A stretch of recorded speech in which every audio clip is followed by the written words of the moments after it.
times around is 1 mile. Whatever you wanted. Sam was oldest, and he was here at Clemson. He was here for 4 years. He was a graduated valedictorian. He was a White House aide under FDR. They would bring him in his wheelchair and put him in his chair, and then let the media come in. Most Americans did not know that they had a crippled president. So he was a White House aide for a couple of years.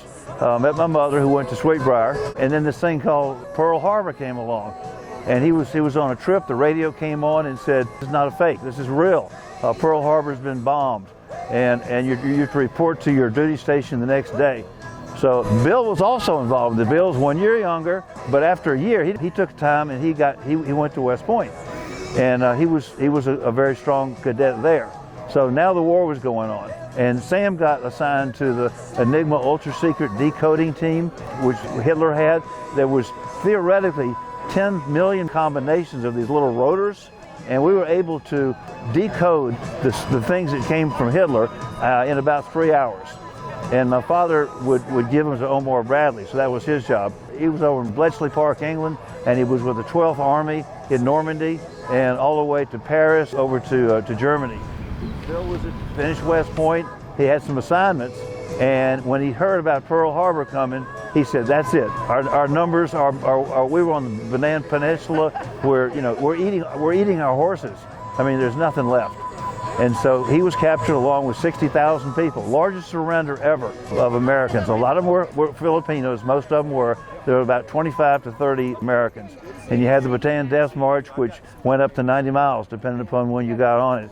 If a Filipino wanted to come out and give an American a little piece of food, they could kill that person. So it was kind of rough. He survived, and he became the head of the prisoner of war camps that he was in, and he had to negotiate with the Japanese for grains of food. Because he wouldn't work in the fields, he was only got like a half ration, so he lost about 40 pounds, and he was tortured quite a bit.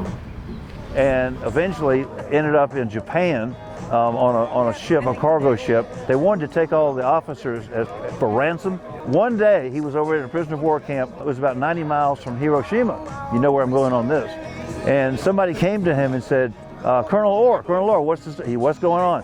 He says, "I don't know what's going on, but the guards are acting friendly." And we kind of like, "What's going on?" Now realize nobody knew what an atomic bomb was. So it's kind of like, a bomb doesn't do that. Killed 110,000 people. So they all wanted to leave. He says, "Do you look Japanese? Do you have Japanese money? Do you even know where we are? You're not going anywhere. And by the way, if you want to run across that field to the woods, they can shoot you because you're trying to escape."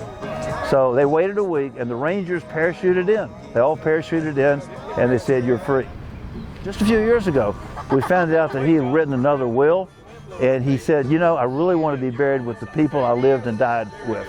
So we had his ashes taken over to Manila Bay, and we had a Piper Cub and an Episcopal priest, and they sprinkled the ashes over Manila Bay, and they read a poem that he had written. Sam, meanwhile, had gotten out of the Army and moved to North Carolina, and he had a family, a great life, and a great life.